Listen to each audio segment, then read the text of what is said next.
Lo primero, pues muchas gracias, Beatriz, por tu amable presentación y, por supuesto, agradecer a mis compañeros del comité organizador todo este trabajo que hemos hecho y también la posibilidad de presentar esta ponencia,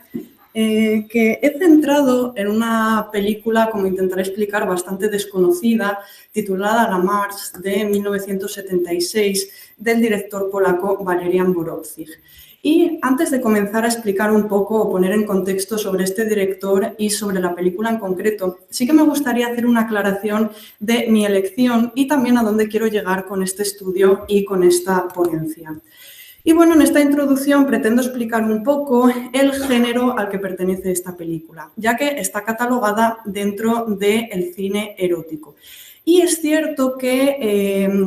las películas catalogadas dentro de este género, habitualmente vemos cómo provocan siempre controversias y debates más allá de otros géneros cinematográficos. Y también cómo sistemáticamente son sometidas al desprestigio crítico por parte de la academia. Y en ese sentido muchas veces son obviadas entre lo que consideran o encasilladas dentro de lo que consideramos marginal. Bien, lo que a veces les resta la capacidad de tener interés o profundidad. De hecho, traía aquí un ejemplo reciente y contemporáneo, como fue la adaptación de Cumbres Borrascosas, que nuevamente generó una enorme polémica y donde una de las principales alegaciones era esa enorme carga, no solo erótica, sino también directamente pornográfica. En este sentido, no quiero decir que no haya películas eróticas que no han formado parte de la historia del cine y que hoy en día están encumbradas como obras maestras, pero es cierto que todavía hay muchas otras frente a estas que son bastante desconocidas. También, en cierto sentido, hay un poco de estigma previo a la hora de realizar ensayos académicos sobre estos géneros, no solo sobre el cine erótico, sino sobre su versión más cruda, que podríamos decir el cine pornográfico. Y aquí en la pantalla he traído algunos ejemplos que estudian ambos fenómenos desde distintas perspectivas. Pero sí que quería traer aquí un ensayo a colación que en este caso es un ensayo general sobre la cultura del deseo, titulado Deseo disidente, porque va a tener bastante que ver con lo que yo voy a explicar a través de esta película. Bien, su autora nos explica que la historia del deseo también es la historia de sus márgenes, es decir, de sus disidencias. Y precisamente esas disidencias o esos comportamientos fuera de la norma también han sido un motor de análisis e incluso de lucha contra lo institucional. En este sentido, también la autora nos explicaba que el deseo y lo sexual han estado desde el principio y han formado parte de la cultura humana y, por lo tanto, son un medio muy potente de conocimiento. Y, entre otras cosas, además, aseveraba que la cultura erótica, y esto va a ser fundamental para lo que voy a explicar, siempre ha estado también intrínsecamente unida al orden mítico. Finalmente, también señalaba, algo que va a ser crucial en la película, la figura de la prostituta, que durante diversas épocas, pero también en la contemporánea, va a ser entendida como, dice ella, ese gran mal femenino que amenaza lo institucional, es decir, el orden social burgués. Bueno, también voy a pasar mucho más brevemente de lo que me gustaría por la figura de Walerian Borowczyk, que es hoy en día considerado uno de esos directores malditos, lo que ha provocado que cada vez que se recupera su cine, vuelvo a insistir, esté rodeado de controversias y que a día de hoy pues, sea una de esas figuras desconocidas que entra dentro del cine experimental o de autor y del que muy pocas personas a veces pues, han oído hablar. Pero, como pongo ahí, también por esa voluntad que tuvo siempre de ser un artista de la provocación. Bien, Borowczyk, como mencioné, era polaco, por lo tanto huye, como tantos otros artistas, del clima de empobrecimiento del país y también intelectual de la Polonia comunista y va a llegar a Francia, donde va a ser cineasta, pero también, y esto es importante, pintor, grabador, dibujante, una personalidad múltiple, aunque hemos perdido gran parte de su producción y eso sí, toda ella siempre estuvo muy relacionada con el mundo del cine. Precisamente traigo aquí un documental que se hizo más o menos recientemente sobre su figura, donde una serie de cineastas más conocidos sí que reivindicaban las aportaciones que ha hecho, porque, entre otras cosas, pretendo demostrar cómo Borowczyk es una de esas figuras fundamentales para comprender las transformaciones de la cultura erótica en la cultura visual y en los medios de masas. De nuevo, los ensayos que tenemos sobre él son escasos, que yo sepa no se han traducido al español y tampoco, aunque realizan un esfuerzo loable, no profundizan excesivamente en su producción. Al final son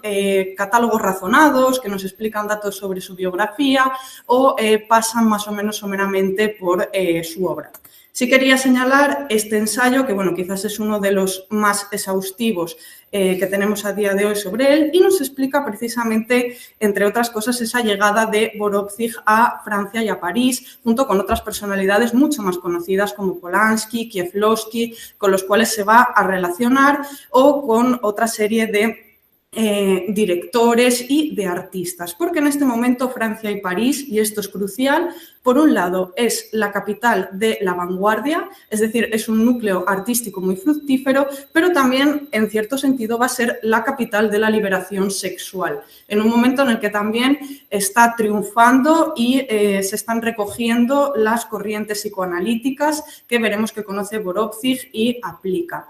También allí Borovtsig tendrá contacto con toda esa larga tradición de artistas malditos del simbolismo y del decadentismo francés, de los cuales se va a considerar hasta cierto punto su continuador. Y quería traer aquí una frase que va a tener también cierta importancia, de cuando a veces era atacado por ese carácter, digamos, morboso de su producción. Él dijo que veía más pornografía en el cine de Disney a veces que en sus propias películas. Y bueno, voy a explicar esta cuestión porque uno de los aspectos fundamentales que obsesionará a Borovtsig es la idea del cuento de hadas perverso. Esto tampoco es casual porque tenemos que en torno a los 70 también Bruno Bettelheim está inaugurando esa corriente del psicoanálisis aplicado a los cuentos de hadas. Y de hecho Borovtsig va a empezar su producción obsesionado con una idea, que es la de la joven inocente y pura, que al entrar en la sexualidad y conocer el deseo de la mano de los varones, lo que será denominado como la bestia o el bestialismo, poco a poco pierde su libertad y cae en los mecanismos de represión institucional, familiar y social. Algo que tenemos aquí en sus primeras películas, con esa estética que le va a caracterizar, con un sumo cuidado del detalle, preciosista, simbolista, de evocación fantasiosa de épocas pasadas. Pero a partir de aquí todavía su producción, digamos que se va a recrudecer todavía más, realizando, aquí traigo quizás las que son sus 3 películas más famosas. Quizás la que más controversia causó fue La bestia, que proyecto aquí, que era esa adaptación completamente cruda del mito precisamente de la doncella ante la bestia, y luego se va a hacer conocido por un formato cinematográfico que se basaba en recopilar determinados eventos que mostraban esa disidencia dentro de la cultura erótica en la historia. Y por lo tanto va a recuperar lo que él denominó como las heroínas del mal o esa especie de cuentos o episodios inmorales. Bien. También va a realizar algunas adaptaciones de clásicos literarios en clave psicoanalítica y directamente algunas películas que se relacionan más con el mundo más explícito del porno. Tiene cortos cinematográficos de nuevo en esta línea, de ambientación histórica, protagonismo de personajes marginales o de conductas amorales. Y también, esto es interesante, realizó numerosos documentales donde intentaba mezclar numerosas facetas artísticas y sobre todo muy relacionados con los núcleos surrealistas y de reivindicación de artistas de su tiempo que, dentro de esos círculos surrealistas también trabajaron la cultura erótica. Por lo tanto, resumiendo ya muy brevemente las características de su producción, tenemos a un artista influido por intentar visibilizar esa cultura del deseo, pero como digo, frecuentemente sobre el margen y la disidencia como un medio para analizar su sociedad y, por lo tanto, en cierto sentido, reivindicando ese clima de libertad sexual. También a nivel formal es interesante que rompe de nuevo de manera consciente con el canon cinematográfico. Sus películas veremos que son de bajo presupuesto, de hecho él nunca llegó a ser un director ya en su época ni celebrado, ni muy conocido o financiado. Utiliza actores amateurs, pero con esos escasos medios y esa muestra de la cotidianidad consigue un ambiente de gran belleza y, como pretendo demostrar, de una profundidad simbólica y que nos revela un personaje de una gran cultura y que no hacía las cosas al azar.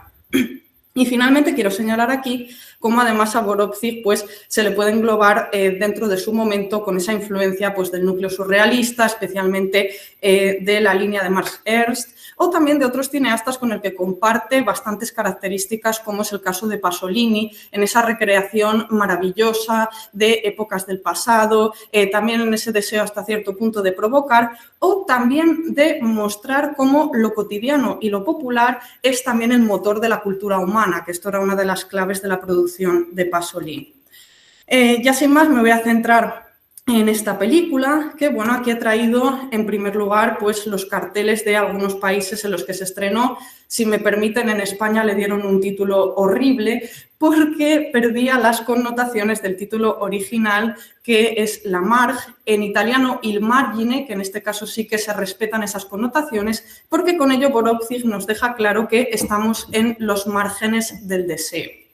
Y de hecho, esto entronca también con una tradición propiamente francesa, donde lo marginal, el margen, también se relaciona con la marguerite, es decir, la margarita, que era una manera, digamos, metafórica de denominar a las prostitutas jóvenes. De hecho, esto lo tenemos en otras películas, en este caso del cine checo, esa película de Las Margaritas del año 66, que ya nos mostraba a unas chicas jóvenes aparentemente frívolas que disfrutaban de la vida, y esto lo que escondía era una cruel realidad, que tenían que ganarse la vida pues entreteniendo a hombres mayores y sacándoles el dinero. O, por ejemplo, esta idea de la margarita la recoge Charles Aznavour, que fue uno de los grandes recopiladores de la chanson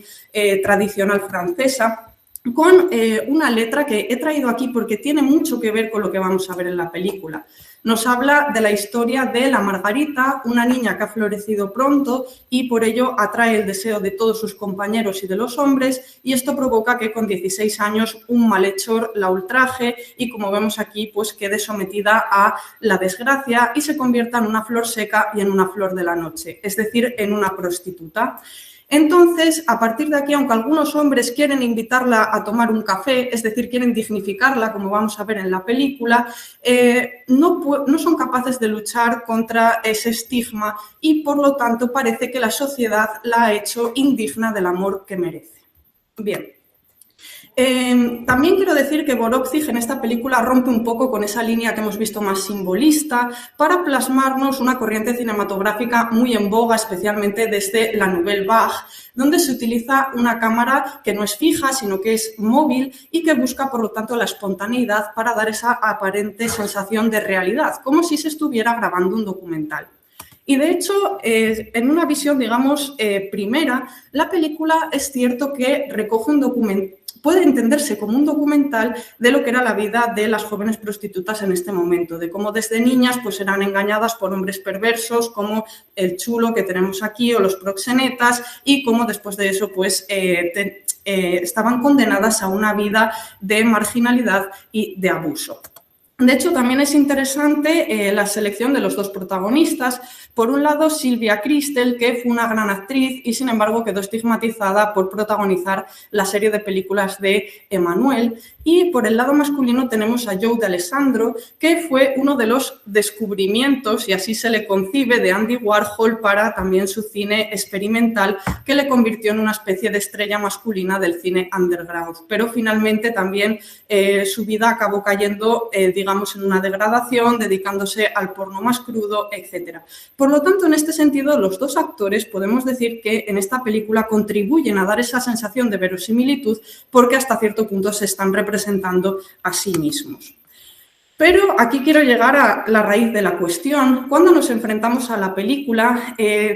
parece que tiene una carencia argumental. Bueno, la película se basó en una novela de este personaje, que era uno de los habituales colaboradores de Borovci, y de hecho la hace ya pensando en el guión cinematográfico. Aquí os traigo un resumen de internet donde se nos cuenta cómo un hombre joven pues, parte de su casa, deja a su mujer y a su hijo y va a París a un viaje de negocios, y allí tiene contacto con una famosa prostituta que se parece a su mujer. Esto es un matiz importante. Todo esto que pone aquí de que al macarra no le gustan las atenciones del recién llegado y se enfrentan es mentira, o sea, no aparece en la película, pero aquí aparece reflejado. Y bueno, La cuestión es que pues el protagonista veremos que tiene una serie de encuentros con la prostituta, que parece que se olvida de volver a su casa y de repente lee una carta en la cual se entera que su mujer y su hijo han muerto. Bueno, ¿a dónde quiero llegar con este punto? Pues que si nos enfrentamos de esta manera a la película, parece que no tiene sentido. Son 88 minutos para contarnos algo que después de todo no sabemos a dónde quiere llegar. De hecho, la película se la acusó, pues eso, de ser una película sin profundidad, propia del cine porno de los 70, que intentaba buscar pues un argumento para mostrar cómo los protagonistas pues tenían encuentros sexuales. Pero yo voy a intentar desmentir esto y voy a mostrar cómo la clave para entender todo lo que pasa en esta película está en el mito. En este sentido, voy a acudir a una metodología que, entre otros, popularizaron estos dos investigadores, Jordi Batlló y Xavier Pérez, que precisamente se preguntaban esto. ¿Realmente son originales los argumentos cinematográficos que vemos? Bueno, y ellos llegaban a la conclusión de que inevitablemente estos argumentos iban tomando una serie de historias que habían formado parte de la cultura mítica occidental, sobre todo, y que se habían ido reproduciendo porque eran cuestiones que preocupaban al ser humano, lo que ellos denominaron como el mitema. Y precisamente dentro de estos mitemas señalaban como uno de los más, digamos, característicos la Odisea, es decir, el viaje del héroe que se enfrenta a un conflicto permanente para retornar al hogar.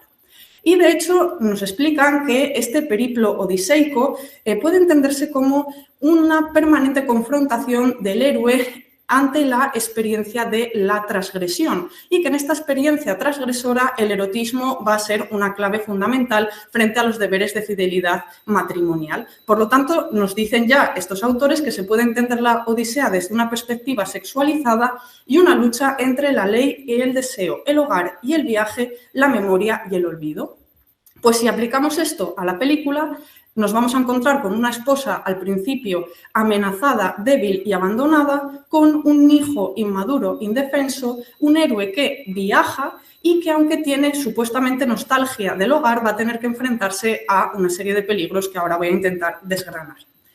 Bien, mi comunicación y el título de la misma también hace homenaje a este libro de Ignacio Gómez de Liaño, titulado precisamente Paisajes del placer y de la culpa, que me hace comenzar a analizar los distintos elementos que vamos a ver en la película. Y el primero de ellos es precisamente esta lucha del héroe. El héroe que puede ser entendido como esa especie de yo en construcción que va a emprender el viaje en busca de conocimiento, pero en ese conocimiento se va a enfrentar permanentemente con el olvido a la hora de intentar construir su identidad. Y precisamente la identidad del héroe se basa en los valores tradicionales, es decir, la patria, la esposa y la familia. Y frente a esto, Odiseo va a ser tentado permanentemente con esa especie de olvido. Lo tenemos en la isla de los lotófagos, cuando se enfrenta a Circe, la hechicera, y sobre todo cuando llega a la isla de Ogygia y conoce a la ninfa Calipso. Y frente a ello, precisamente, que el héroe sea capaz de vencer estas pruebas es lo que refuerza y prueba su condición heroica. También traigo aquí un ensayo clásico del psicoanálisis del mito realizado por Joseph Campbell, que es El héroe de las mil caras, donde explica cómo en esa construcción del mito o del arquetipo del héroe, un ciclo fundamental y además iniciático era esa idea de partir a la aventura. Una aventura en la cual la iniciación consistiría en enfrentarse a una serie de pruebas, de monstruos, y aquí ya Campbell señalaba que tenía especial relevancia la mujer como tentación, lo que va a provocar la negativa del héroe al regreso. También Campbell nos explica cómo en el mundo contemporáneo toda esta narrativa del héroe se va a ver reforzada, especialmente desde la filosofía nietzscheana, en un momento en el cual Dios ha muerto y el hombre se convierte en ese héroe que tiene la voluntad de poder para decidir sobre su destino, algo que vamos a ver muy presente en la película. La iconografía, además del protagonista, no es casual, sino que entronca también con esa construcción dentro de la cultura visual del héroe apolíneo, perfecto, rubio, y que en este sentido no solo le relaciona con los héroes grecolatinos, sino también con toda la tradición de héroes nórdicos, como tenemos aquí, por ejemplo, Sigfrido, una estética que luego recupera el nazismo, lo tenemos en estas fotografías de Leni Riefenstahl, y algo en lo que también me quiero parar un minuto, que es en otro de los elementos que contribuyó a reforzar estos ciclos del héroe, que fueron los ciclos artúricos, con personajes como Lancelot. Bien, porque Lancelot va a representar ese héroe que ha caído, que ha pecado y que se ha sacrificado y por lo tanto no es digno del Grial. De hecho, se le conoce como el héroe de la carretera infame que va a través del bosque oscuro con su caballo y no encuentra su destino. Igual que veremos que el protagonista, en este caso, sustituye el barco de Odiseo y el caballo de Lancelot por el coche, que es el medio por excelencia, en este caso, del viaje contemporáneo por el que entra en esa carretera oscura. Pero es que precisamente una de las cuestiones que me llamó la atención al principio de la película es que el personaje se hace una herida en el brazo y lleva el brazo vendado toda la película. Esto es un detalle absolutamente innecesario, no aporta nada a la narración, pero es fundamental si lo entendemos en clave mítica, porque es ese héroe que ha sido herido y que es indigno, como nos explica entre otras Victoria Cirlot, y que entronca además con el anterior Sigfrido que mencioné y con Aquiles, es decir, los héroes que tienen la herida y por lo tanto tienen una debilidad. Pero es que de hecho, dentro de los ciclos artúricos se nos cuenta también la historia de un personaje, Anfortas, que también aspira al Grial, pero al final no puede llegar a él porque se distrae con la tentación y por ello se con su lanza. Bien. También el protagonista se llama Segismundo, lo que le entronca con la obra de La vida es sueño de Calderón de la Barca, porque Segismundo de nuevo es el príncipe de Polonia, de hecho ya he mencionado que Borovcik es polaco, que es encerrado y entonces tiene ese famoso soliloquio donde, traigo aquí este extracto, pues lucha de nuevo entre el libre albedrío, el poder del destino, la condición humana y si todo lo que está viviendo en realidad pues es una falsa apariencia, un hechizo o un engaño. Bien. Y ahora me quiero centrar pues, en el otro aspecto clave que va a ser en esta película la doble cara femenina, que de hecho también en parte da título a mi comunicación, porque la mujer va a suponer para el héroe la caída y la redención. Por lo tanto, no estamos hablando de una mujer individual, sino que volvemos a la abstracción y al símbolo. Bien, esto nos lo explican los dos autores que traigo aquí en este ensayo, donde nos cuentan cómo a lo largo de la literatura, teniendo de nuevo especial presencia la literatura grecolatina, después la medieval y luego pasa la edad moderna y contemporánea, se ha creado una dicotomía o una contraposición entre la mujer entendida como la buena esposa, es decir, Penélope, la que espera, la que está en el hogar, frente a la mujer infame, que serían todas esas hechiceras que esperan al héroe para tentarlo. Lo mismo que nos explica, vuelvo al ensayo de Gómez de Liaño, donde añadía además algo fundamental. Y es como, por ejemplo, esa tradición de la buena esposa también entronca con Eva, que en un principio está en el paraíso terrenal con Adán, pero en este caso ya no es la buena esposa del todo, ya que tenemos que es la que le hace morder de la manzana y le introduce en la tentación. Algo que es fundamental también en la película porque es la esposa la que crea en el hombre la necesidad sexual y el deseo y esto es lo que le hace después estar con una mujer que se parece a su esposa. Bien, y por ello tenemos como en un principio el héroe pues, va a partir de este paraíso idílico o terrenal, es decir, su hogar, Ítaca, donde tenemos que estar con la esposa Penélope y con su hijo, rodeado por los frutos, por la naturaleza, y además por las flores de la mimosa que tienen un simbolismo concreto ya que se relacionan con el poder femenino pero con ese poder en clave del hogar, el cuidado y la dulzura. Bien, y de aquí tenemos que va a partir a lo que se correspondería con la distorsión mágica del hogar, es decir, ese lugar que va a ser París donde que se convierte en la nueva isla de la tentación contemporánea donde le esperan las ninfas o las prostitutas y va a caer en la seducción fatal. De hecho, he traído aquí un fotograma de una escena donde nos encontramos un striptease y como en este caso la prostituta es tapada con un velo negro que no solo tiene finalidad erótica, sino que también es este velo del engaño, de la apariencia y de la muerte que va a traer la condenación del héroe. De hecho, tenemos que en un principio en el hogar se nos muestra cómo el encuentro sexual tiene lugar en una cama blanca, nívea, con esas flores que mencioné de mimosa y, sin embargo, cuando llegue a el prostíbulo nos encontramos una colcha donde lo que se reproducen son las flores falsas, es decir, artificiales y además con esa presencia del dinero indicando la corrupción moral. De hecho, Borovcic no introduce ningún simbolismo al azar, sino que lo tenemos permanentemente en pequeños detalles, como que, por ejemplo, cuando está en su casa, tanto el hijo como la esposa del protagonista van a morder una manzana de todas las frutas que hay en el desayuno. O, por ejemplo, cuando el héroe ya ha partido a París, su mujer y su hijo se encuentran jugando con unas flores que se corresponden con la flor de la pasión, que simboliza esa idea de la sangre y la muerte. Es decir, son premoniciones del pecado y de la catástrofe. Y en este caso, la otra protagonista femenina tenemos que va a simbolizar o a condensar distintos mitos y personajes. Porque por un lado es Diana, es decir, la diosa virgen, la diosa de la noche, que sin embargo es ultrajada por los hombres. Pero también es Calipso, es esa ninfa que está en Ogygia y que en el fondo espera un héroe al cual poder engañar para que le ame. Y este rencor acumulado la va a convertir en Perséfone, es decir, la reina mortuoria y diabólica del Hades. Y de hecho, nuevamente, la iconografía no es casual. Aunque la protagonista muestre ese abrigo de plumas negro, que se puede corresponder con la moda de los 70 o también la asociada a las prostitutas, como intento mostrar en esta comparativa con otras películas, también es esa idea del color negro que la reviste como reina mortuoria de la noche.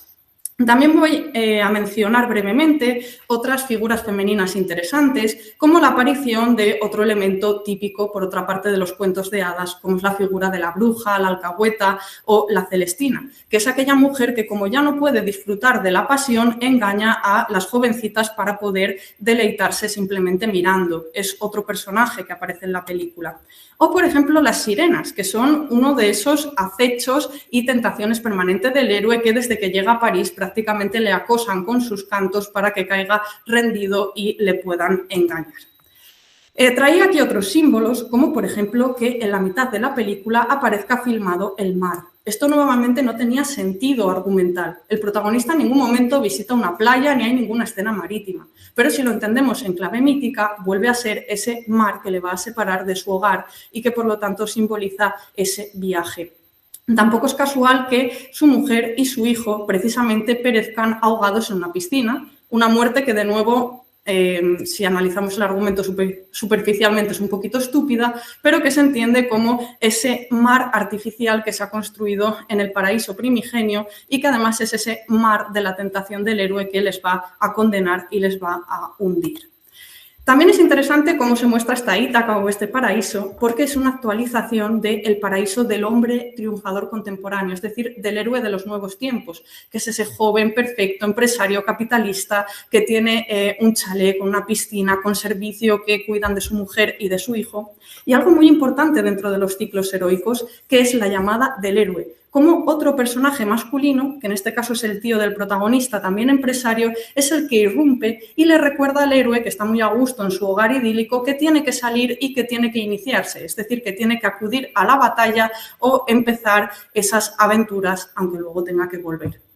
Y finalmente quería también señalar algunos símbolos, precisamente porque, como digo, Borovcic tuvo muchísimos contactos con el núcleo surrealista y esto se nota permanentemente en su producción, como por ejemplo la presencia del huevo, que es una alusión también a lo sexual, pero que tiene que ver con ese huevo de Narciso o precisamente de la construcción del yo y la interiorización de la sombra y la lucha frente a esa especie de impulsos matéricos o sensuales. Esto lo trató Dalí, también aparece presente en Buñuel con esa especie de ojos huevo que son cercenados. O, por ejemplo, también el mito de la mujer mantis, que estudió Salvador Dalí en esta obra que traigo aquí, donde explicaba cómo había una constante, y precisamente decía Salvador Dalí, desde Adán y Eva, donde la mujer se comportaba como una mantis, es decir, una vez que había tenido contacto sexual con el varón, le cortaba la cabeza. Algo que fue estudiado también por Erika Bornay, como una de las construcciones de la misoginia muy presente además también en la iconografía posmoderna y que tenemos de nuevo en la figura de la protagonista, ya que en cierto sentido es esa mujer mantis, pues en el momento que el héroe se acueste con ella, es decir, mantengan la relación sexual, va a encontrar la muerte. Bueno, y aquí acabo haciendo un spoiler de la película porque hay una variación del mi tema que es muy interesante. Mientras que Ulises es un héroe que se redime, que aunque peca al final pues es capaz de regresar al hogar, nos encontramos que el protagonista de la película ya no puede alterar lo inevitable. Es decir, su mujer y su hijo han muerto porque él no ha estado en casa y además es incapaz de salir finalmente de París ni de enfrentarse a ese acoso permanente de las prostitutas y decide que la mejor solución es matarse. De nuevo, si leemos esto como un análisis detenido de Borovtsig de su contexto, los años 70, especialmente desde las controversias del 68, Borovtsig, entre otras cosas, está mostrando la muerte de un sistema social. De nuevo, en clave nietzscheana, cómo nos encontramos en un momento en el que los símbolos que han construido lo tradicional han caído y, por lo tanto, estas figuras míticas, heroicas del pasado ya no se encuentran y, por lo tanto, tienen que volver a reformularse y ya no tienen cabida en este nuevo mundo. Bueno, y finalmente, llegando a las conclusiones, pues entre otras cosas he querido demostrar con el ejemplo de esta película cómo en ocasiones pues esa idea de alta cultura hace que otras manifestaciones pues caigan en el margen, olvidándose pues obras, autores o incluso géneros y disciplinas. Y este menosprecio nos impide ver a veces su interés y su profundidad en tantos puntos de vista, cómo influyeron en su contexto y cómo pueden ser utilizadas como método de análisis. Y finalmente también me sirve para corroborar la importancia de estos análisis mitocríticos que, entre otras cosas, nos demuestran cómo el mito dentro de nuestra cultura está presente incluso en el testimonio más insospechado. Muchas gracias.